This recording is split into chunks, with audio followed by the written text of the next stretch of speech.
ஓம் சாந்தி 20-2-2019 சக்கார முரளியின் சாரம். இனிமையான குழந்தைகளே, தனது வெற்றி தோல்விக்கான சரித்திரத்தை நினைவு செய்யுங்கள்.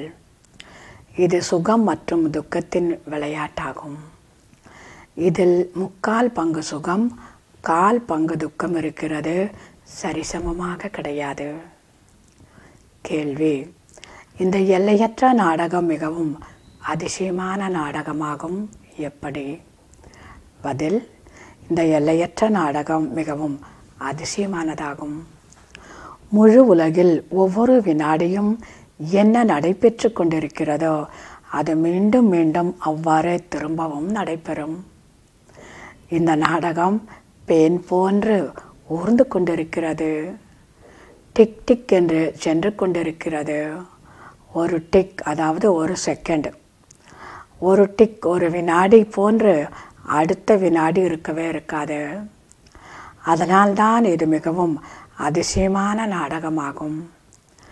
மனிதனின் நடிப்பு என்னவெல்லாம் இருக்கிறதோ, அதாவது நல்லதோ இல்லை கெட்டதோ, அனைத்தும் பதிவாகி இருக்கிறது. இத்தகைய விஷயங்களை குழந்தைகளாகிய நீங்கள் தான் புரிந்துள்ளீர்கள். அதனால் அந்த நாடகத்தில் அந்த முள் டிக் டிக் டிக் அந்த சவுண்டு நம்ம கேட்குறோம். பாபா என்ன சொல்லி கொடுத்துருக்காருனாக்கா, நடந்தது நல்லது, நடந்துட்டுருக்கிறது நல்லது, நடக்க போகிறது நல்லது. டிக் டிக் அப்படின்னா சரி, நல்லது நல்லது நல்லதுங்கிற அர்த்தம். ஓம் சாந்தி. இனிமையிலும் இனிமையான குழந்தைகளுக்கு தந்தை கூறுகிறார், குழந்தைகளே, நீங்கள் இப்பொழுது மாற்றான் ராஜ்யத்திற்கு வந்துவிட்டீர்கள். சத்யுகத்தில் தேவி தேவதா தர்மத்தினர்களாக, சத்தோ பிரதான ஆத்மாக்களாக, சுகம் நிறைந்தவர்களாக இருந்தீர்கள். ஆனால் இப்பொழுது மாற்றான் ராஜ்யத்தில் இருக்கிறீர்கள். நீங்கள் சத்யுகத்தில் ராஜ்யம் செய்தீர்கள். பிறகு உங்களது இந்த ராஜ்ய பாக்கியம் அபகரிக்கப்பட்டது. துக்கத்தின் பாகத்தில் வந்துவிட்டீர்கள். தனது வெற்றி தோல்விக்கான சரித்திரத்தை நினைவு செய்யுங்கள். இப்பொழுது உங்களுக்கு தந்தையிடமிருந்து ஸ்ரீமத் கிடைக்கிறது. மீண்டும் சுகம் சாந்திக்கான ராஜ்ய பாக்கியத்தை அடைய வேண்டும். பாருங்கள், உலகில் அமைதி நிலவ வேண்டும் என்று ஆத்மாக்கள் கூறுகின்றனர். இந்த நேரத்தில் தமோ பிரதானமான காரணத்தினால் முழு உலகமே அசாந்தியில் இருக்கிறது. உலகில் அசாந்தி நிலவுகிறது. இதுவும் சாந்தி அசாந்தி, சுகம் துக்கத்திற்கான ஒரு விளையாட்டாகும். மூலவத்தனம் என்றாலே சாந்திதாமம். எங்கு ஆத்மாக்கள் வசிக்கிறதோ அங்கு அசாந்திக்கான கேள்வியே கிடையாது. சத்யுகத்தில் உலகத்தில் அமைதி இருந்தது. பிறகு வீழ்ச்சி அடைந்து அசாந்தியாகிவிட்டது. கீழே இறங்கி இறங்கி அசாந்தி ஆகிவிட்டது.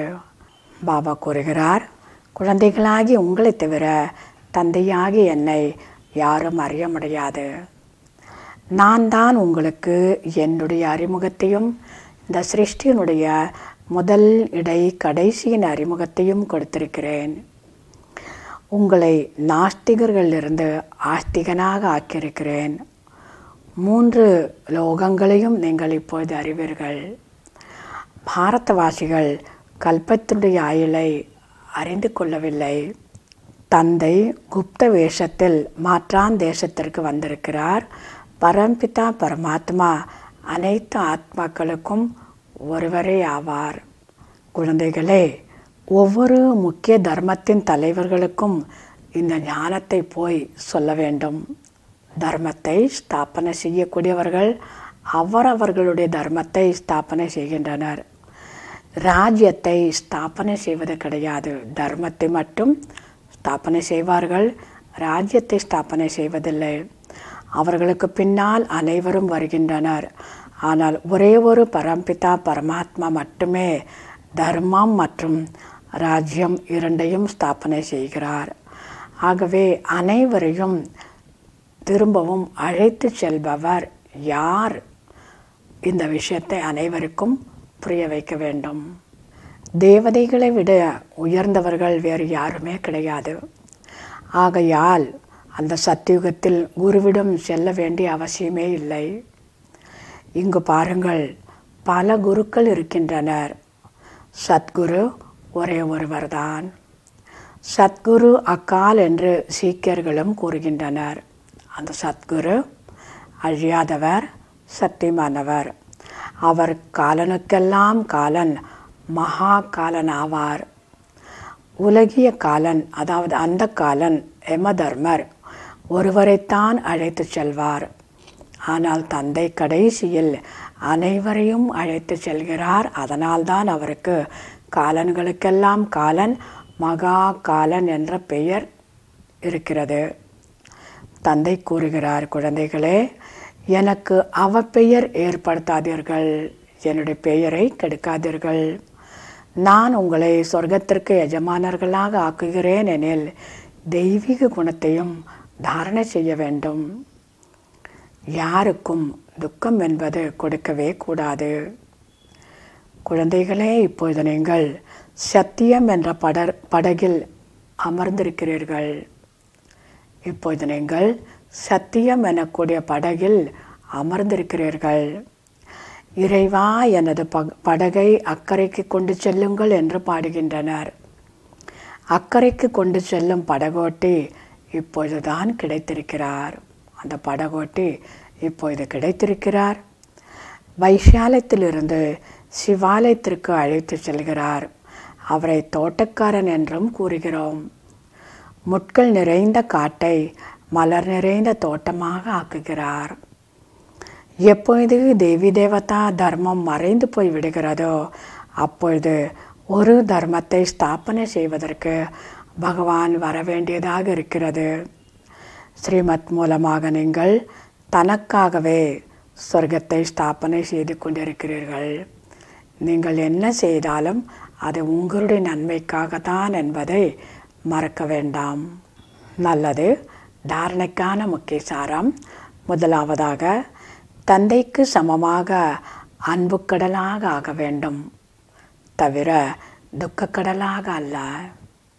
யாருக்குமே துக்கம் கொடுக்கவே கூடாது. தந்தைக்கு அவப்பெயர் ஏற்படுத்தும் எந்த ஒரு காரியமும் செய்யக்கூடாது. மிகவும் இனிமையாக அன்பானவர்களாக ஆக வேண்டும். இரண்டாவதாக, யோக பலத்தின் மூலம் தூய்மையாகி பிறகு மற்றவர்களையும் ஆக்க வேண்டும். முட்கள் நிறைந்த காட்டை மலர்கள் நிறைந்த தோட்டமாக ஆக்கக்கூடிய சேவை செய்ய வேண்டும்.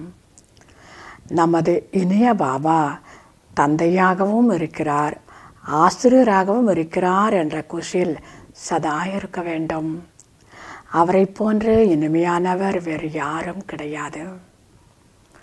வரதானம்.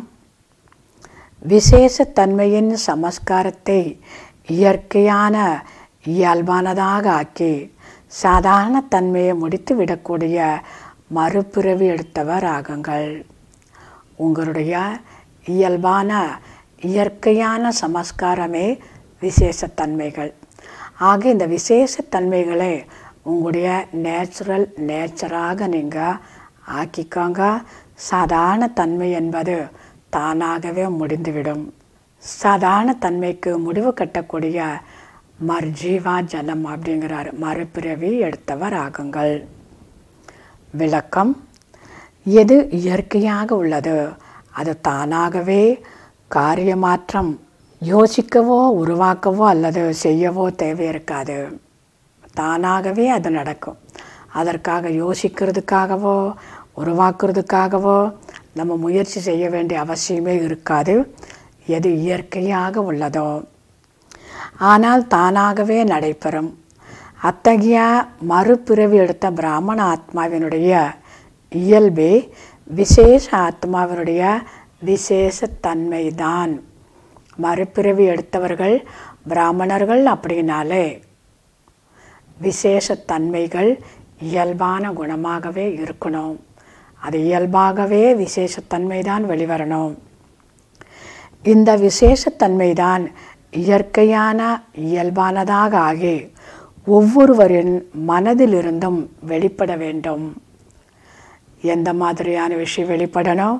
இதுதான் என்னுடைய குணம், இதுதான் என்னுடைய சம்ஸ்காரம், இதுதான் என்னுடைய பழக்க வழக்கம். எது? விசேஷ தன்மைகளை பற்றி வர்ணிப்பது. அந்த சாதாரண தன்மை என்பது அது போன ஜென்மத்தில் இருந்தால் அது என்னுடைய பழக்கம், என்னுடைய சுபாவம். தற்சமயத்தினுடையதல்ல. ஏனென்றால் புது பிறவி எடுத்துவிட்டீர்கள். ஆகவே புது பிறவியின் இயல்பென்பது விசேஷத்தன்மையே தவிர சாதாரண தன்மை அல்ல. ஆக பிராமணன் நான் புது பிறவி எடுத்திருக்கிறேங்கிறப்போ எண்ணத்தில், பேச்சில், செய்யல அனைத்திலும் விசேஷத்தன்மை நிறைந்த ஆத்மாக்களாகத்தான் இருக்க வேண்டும். ஸ்லோகன்: யார் கற்களோடு விளையாடாமல் சதா ஞான ரத்தினங்களோடு விளையாடுகின்றனரோ அவர்கள்தான் ராயல் ஆத்மாக்கள் ஆவார். கல்லை விட்டுட்டு ஞான ரத்தினங்களோட யார் சதா விளையாடிக்கொண்டே இருப்பார்களோ அத்தகைய ஆத்மாக்கள் தான் ராயல் ஆத்மாக்கள் ஆவார்கள். நல்லது.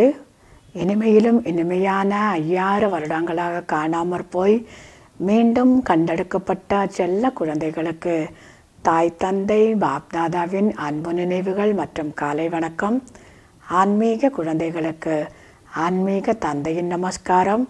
ஆன்மீக தந்தைக்கு ஆன்மீக குழந்தைகளின் நமஸ்காரம். ஓம் சாந்தி.